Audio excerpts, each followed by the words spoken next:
Let's analyze how a TCP sliding window changes after receiving an ACK and sending data. We'll visualize this step by step. Let's start with the initial state.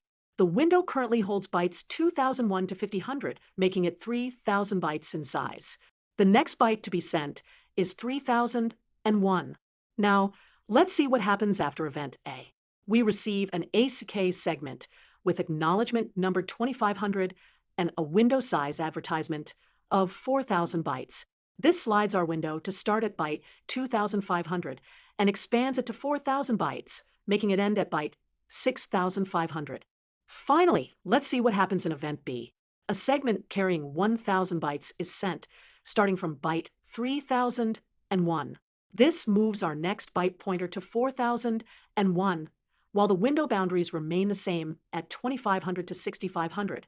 This visualization shows how the TCP window slides and adjusts as acknowledgements are received and data is sent, helping manage flow control in the network.